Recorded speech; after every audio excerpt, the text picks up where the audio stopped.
atas usulan dari Kementerian Agama terkait dari istilah yaitu Isa Al-Masih akan dirubah menjadi Yesus Kristus.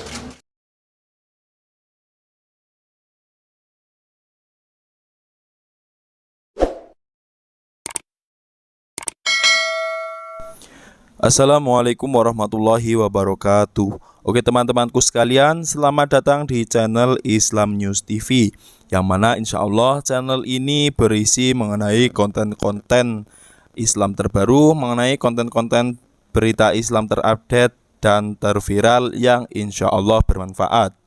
Nah, barusan kita sudah menyimak sebuah video cuplikan dari Kemenak yang melakukan sebuah peresmian penggantian nama atau istilah dari Isa Al-Masih menjadi Yesus Kristus. Nah, hal tersebut sangat disetujui oleh sebagian besar umat Islam dan juga dari Kristen itu sendiri. Dari kalangan Kristen juga mungkin kurang setuju apabila Yesus Kristus itu disamakan dengan Isa Al-Masih. Nah, kapan nih nama-nama gereja yang ada di Indonesia yang masih menggunakan nama Isa Al-Masih diganti menjadi gereja Yesus Kristus, dan juga istilah-istilah yang ada di dalam Bible diganti juga menjadi Yesus Kristus. Dan hal yang paling menonjol adalah kata Allah di dalam Bible juga diganti menjadi Theos atau YHWH. Hal tersebut membuat saya teringat sebuah pembahasan yang dilakukan atau yang diberikan oleh Ustadz Menahem Ali dulu. Nah, bagaimana penjelasannya? Tak usah lama-lama lagi, yuk kita simak videonya. Saya berani mengatakan di sini, orang-orang Kristen pasti merujuk pada teks asli. Teks asli umat Islam berbahasa Arab dan muncul kata Allah. Orang-orang Kristen mengakui bahwa teks asli New Testament, the New Testament, Perjanjian Baru, itu ditulis dalam bahasa Greek.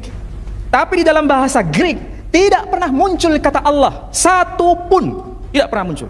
Justru yang ada, kalau saya mau boleh kutip, dalam Injil Yohanes pasal 1 ayat 1 disebutkan en arche en hologos, kai hologos proston theon, kai theos en hologos. Itu bahasa Greeknya.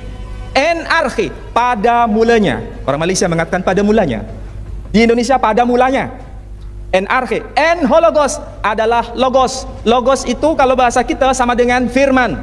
En hologos proston theon, dan logos atau firman itu bersama-sama dengan theon, yaitu theos.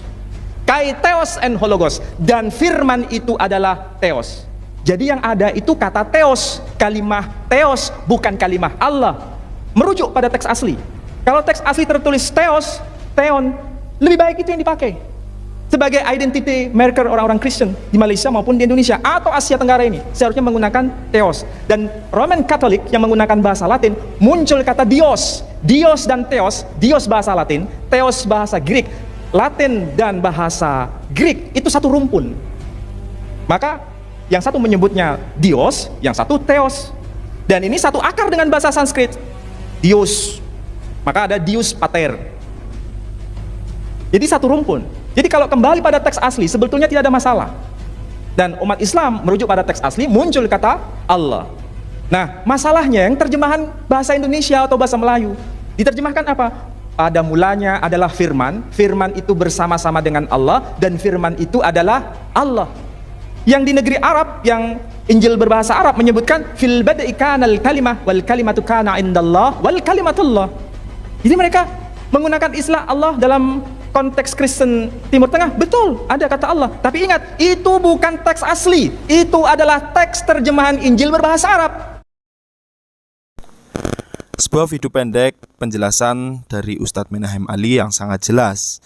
Ya, untunglah para apologet atau pendebat-pendebat Muslim selama ini terus bersuara keras menggugat kejahatan terselubung maupun terang-terangan dari para domba-domba.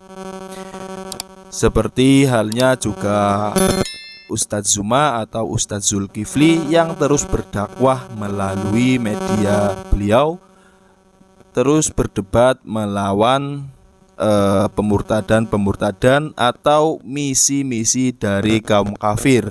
Nah, oleh karena itu, kapan nih nama atau istilah gereja yang masih menggunakan nama Isa Al-Masih itu diganti, dan juga kata Allah yang ada di dalam Bible itu diganti menjadi YHWH? Maka dari itu lebih baik dari Kristen ini mengkaji ulang agar bisa mengganti kata-kata yang menggunakan kata Allah itu diganti sesuai dengan makna sesungguhnya, agar tidak terjadi sebuah perdebatan. Nah, keputusan dari Kemenak ini diberi sebuah apresiasi oleh Pendeta Yakub Sulistyo, yang mana keputusan dari Kemenak ini sudah sangat pas dengan apa yang dipikirkan atau apa yang difikirkan oleh pendeta tersebut, yang mana istilah atau nama Isa Al-Masih ini diganti dengan Yesus Kristus. Dari kalangan Kristen pun mungkin ada yang tidak mempercayai bahwasanya Isa itu sama dengan Yesus. Begitupun sebaliknya, Yesus bukanlah Isa. Nah, bagaimana kelanjutannya? Yuk kita simak penjelasan dari Bapak Pendeta Yakub Sulistyo. Jadi sudah tepat jika pemerintah mengubah nama Isa Al-Masih menjadi Yesus Kristus, yang nama aslinya adalah Yeshua HaMashiach. Seharusnya bukan hanya soal nama Isa, tetapi juga nama Allah dikembalikan menjadi Yahweh, karena umat Nasrani itu sesungguhnya tidak ada Allah. Karena dalam kitab sucinya Nasrani berbahasa Ibrani maupun berbahasa Yunani, bahkan dalam bahasa Inggris pun tidak ada kata nama Allah. Ya, apa yang dikatakan oleh Bapak Pendeta Yakub ini sangatlah benar, yang mana YHWH atau Theos ini bukanlah makna dari Allah. Begitupun sebaliknya, Allah itu bukanlah Theos atau YHWH. Jadi keputusan Kemenak atau Kementerian Agama ini sangat disetujui oleh beliau atas pergantian nama atau istilah Isa Al-Masih menjadi Yesus Kristus, karena hal tersebut sudah sesuai dengan apa yang beliau pikirkan. Teman-temanku sekalian, demikianlah video penjelasan yang sudah terurai tadi. Semoga video tersebut bisa bermanfaat dan bisa menambah wawasan kita, terutama menambah ketakwaan dan keimanan kita kepada Allah Subhanahu wa Ta'ala. Amin, amin, Allahumma amin. Dan jangan lupa klik tombol subscribe, like, komen, dan share. Demikian dari saya. Apabila ada kata-kata yang kurang berkenan, saya mohon maaf. Wabillahi taufiq wal hidayah. Wassalamualaikum warahmatullahi wabarakatuh.